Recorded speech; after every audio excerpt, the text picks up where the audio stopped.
Hello, and welcome back to another season of the LA Times College Football Roundtable. I'm your host, Ryan Kartje, USC beat writer with the Times, joined by Ben Bolch, our UCLA beat writer. Ben, new season, how you feeling? Ready to get rolling. A lot of nothing in training camp, is at least nothing that we saw because of restricted media access. But yeah, ready to see what happens. Yeah, I think with both of our teams that we're covering, a lot of question marks, a lot of blanks that haven't been filled yet. I mean, in USC's case, we really don't know what to expect out of the offensive line. We think the defense will have taken a step forward. Maybe the quarterback has taken a leap. Just a lot of variables. I know it seems like the same is the case with UCLA. I do think Nico Iamaleava is going to be a star from the limited amount of practice I've seen. The guy puts it on the money. He makes good decisions. He seems to be whip smart with everything he does on the field that I've seen. So I think he's going to be the player they want and they need. But like, to your point, I think pretty much everything else on this team, so many transfers, 55 new players, completely new defense, 11 new starters. So just so much variance there that it's hard to know what to make of this team going into the season. USC could have thrown their hats into the Nico horse race and never did. So for what that is worth, we'll see where that ends up by the end of this season.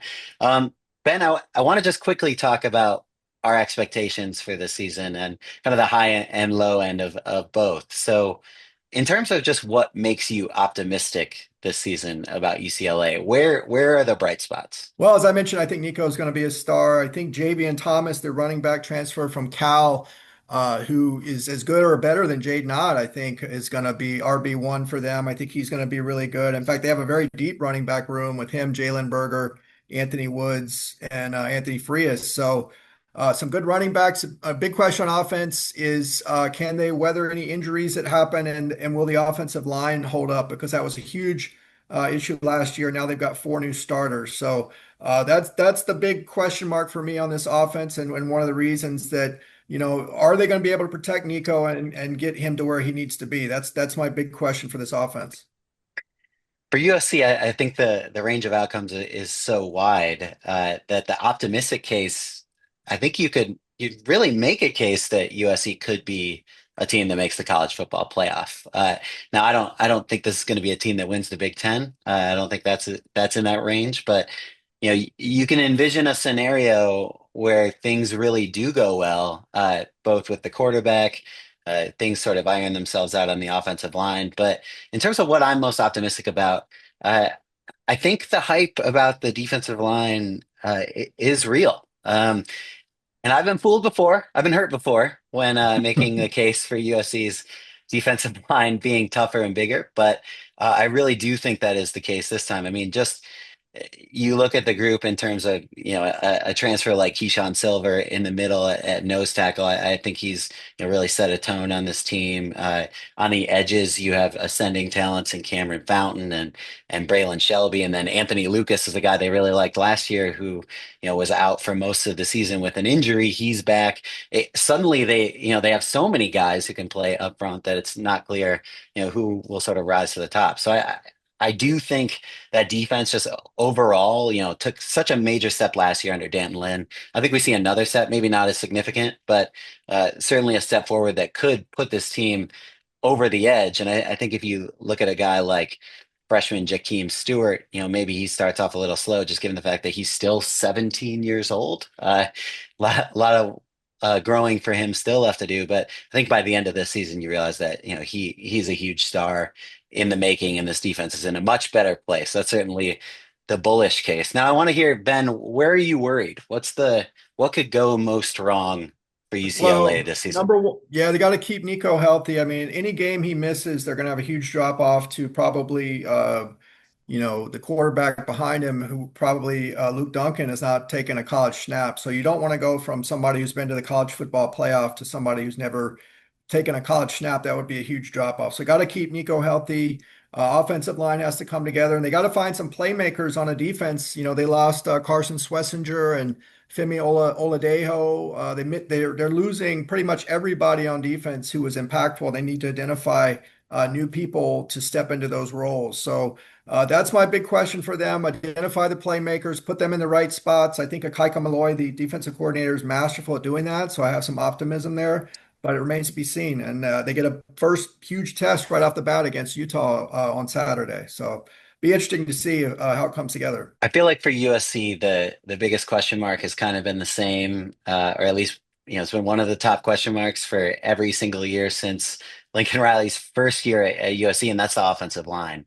Uh, this group is the most unproven that Lincoln has had at USC, which I would be concerned about if I'm a USC fan. You're talking about a group that, really sort of the tent pole member of that line is left tackle Elijah Page. And, even Elijah had some issues last season. Now, by the end of the year, certainly looked like a different player than he was at the beginning. But you're counting on a lot of guys taking a step forward. And if there's one thing I've learned about college football, especially in this age, is like, if you have so many questions of, well, this guy could take a step, and if they are going to be, to reach their potential, they have to take that step. If you have too many of those variables, that's just never going to work out the way you want them to. So I do worry that that offensive line, needs a guy like Tobias Raymond, who has never had that much extended starting time, to be an all Big Ten caliber player. Then at center, you still have a battle going down to the end with between transfer John Ray Reed and former walk-on Killian O'Connor. And for a while in camp, it looks like O'Connor has been edging out Reed. And as good as and important as he's been to this team, you're still talking about a guy who was at one point a walk-on. The ceiling is not very high. So that's how thin things are, and that's before injuries start to set in.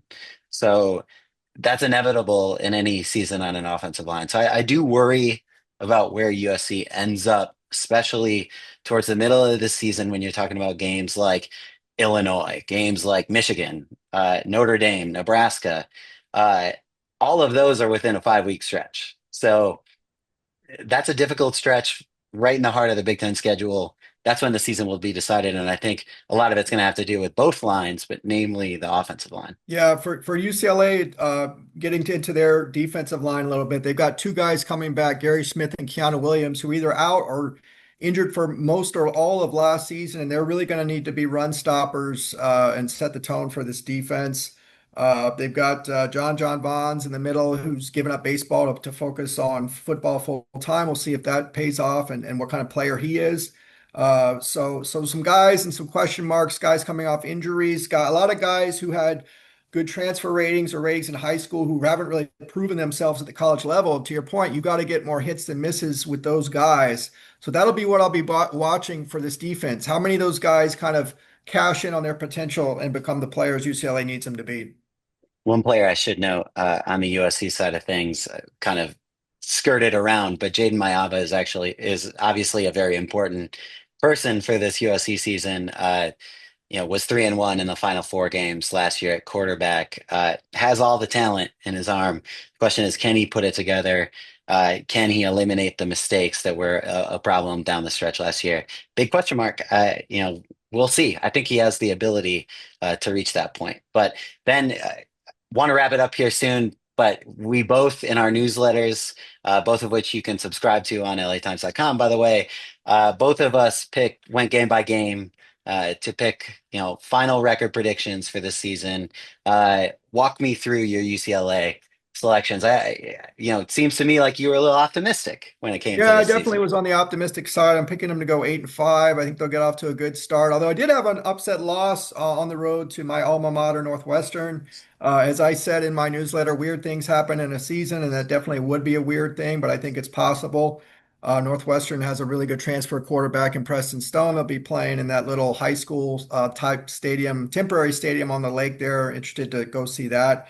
But I think they'll beat Utah. I think they'll get off to a 3-1 start. Probably lose to Penn State. They'll probably lose most of the games you think they would lose. Penn State, Ohio State.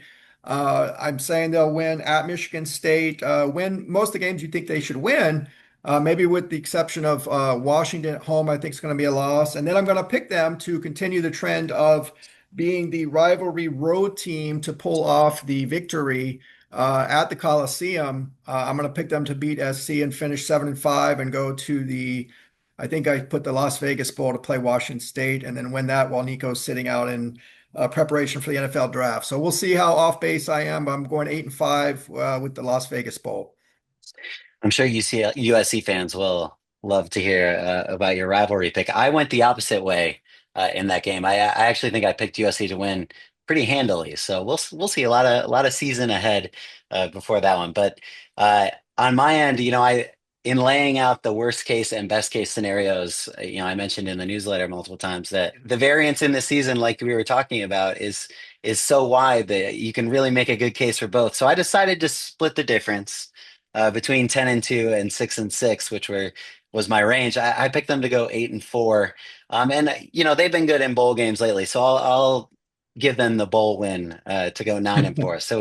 So they can just edge out UCLA there in my prediction. But I think I mentioned it earlier, the meat of the schedule comes in, starts in late September and goes through October into the first weeks of November. That's going to decide this season. And I toiled over a lot of those games. I also picked my alma mater to beat USC. I'm sure I definitely won't get any crap for that on the internet. But that's going to be a very close game, I think. And Illinois, Nebraska, even a game against Iowa at home. I think Iowa's going to surprise some people in the Big Ten this year. Um, yeah, I really had a hard time. This was one of the hardest seasons I had in terms of picking a final record, but I just don't see Lincoln Riley going backwards another season. It's been 3 straight years of declining records. I think they take a bit of a step forward, albeit one that maybe fans preferred it was a bigger step. But Ben, just really quickly before we leave, give us your pick to win the Big Ten. How many playoff teams do you think this conference has? I keep going back and forth between Ohio State and Penn State. I'm gonna go and say that James Franklin gets his big breakthrough, and this is the season for the Nittany Lions. But Ohio State's right there, obviously, in terms of talent, with Oregon close by as well. So I'm gonna say, as far as how many Big Ten teams, I mean, I think, what do you think? Four? I mean, I think the Ohio State, Penn State, Oregon, and maybe another team. Maybe like an Indiana type story, one of those breakthrough teams that nobody's kind of expecting. Maybe that could be SC this year. So, and let's not count out UCLA if everything breaks exactly right and they hit a home run with Nico. Maybe the Bruins can sneak in there. But I don't think so, but you never know. So that would be my picks on that. I feel okay counting UCLA out. In terms of my Big Ten champion, I'm going to be boring and pick Ohio State. As much as my heart wants to pick Penn State because I do think this is a good team. This is the year for James Franklin. But as I am relentlessly telling my friend Dan, who is an alum of Penn State, James Franklin will find a way to fall apart down the stretch. So I have no doubt about that. That's probably the most confident thing I can say about this Big Ten season coming up. So I'll be boring, pick Ohio State. I think they're probably going to be in the mix to win a national championship again. I wouldn't be surprised if Julian Sand comes out of nowhere and ends up winning the Heisman, just coming in as a first-year starting quarterback. Um, Lots ahead this season to determine, especially with both of our teams. It's going to be an interesting roller coaster, to say the least. Ben has a new UCLA newsletter uh, out this year. Ben, tell the people a little bit about your UCLA Unlocked. Yeah, it's just a way to kind of take a deeper dive into some things that probably wouldn't get in print and give some opinions and highlight some sports, Olympic sports every week, a different sport, and polls and links to games past years. So just a kind of smorgasbord of everything UCLA. It's called UCLA Unlocked. So please do subscribe. It'll come free to your email inbox every Monday morning, and I hope people like it. And once again, you can subscribe to the Times of Troy this year. Been up and running for almost a year now. Uh, Always, happy to hear your questions, concerns, comments about what we're doing this season. But we will continue this roundtable every week. On Monday, you will get to see our lovely faces talking college football. So happy you tuned in and look forward to this season.